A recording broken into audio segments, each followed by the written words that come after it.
9 juta oleh papat. Oleh apa Oleh apa Ini rasune. Yang pertama Yang pertama iki spring bed.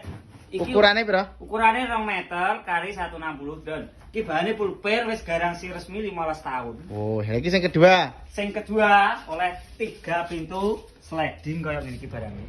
Iki ya wis full kayu jati pokoke. Wis mending ya. Srit iki laci dalam lho. Delok kaya apa? Laci dalam. Dibuka no lacine. Ada apa jenenge? Sertifikat rumahnya sama nih lho iki. Wah, mending ya. Lacine ya wis tarik lho ngono iki. Yang kedua. Sing ketiga lho. Ketiga. Wae, 3 ya iki lho.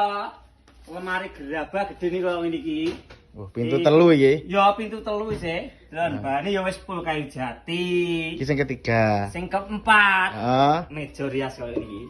Wah, nggo macak mending nggih. Macak bojomu jam ndak serit ngono.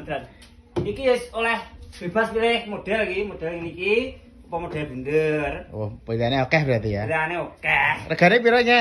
9 juta Oleh papat. Iya Oh, toh. jadi sakmene mbiyane to. Ki nek ngeterne teko Jogja kono kire piro? Jogja. Heeh. Teh ongkir piye to ge? Gene ongkire nggon aku. Oh, gratis ongkir. Gratis ongkir to. Lah bayare? Bayare COD kurang penak piye? Barangnya teko lagi Lagi dibayar. dibayar ya toh. Oh. Jawa Timur Jawa Tengah wis gratis ongkir nggon aku ge. Oh, menak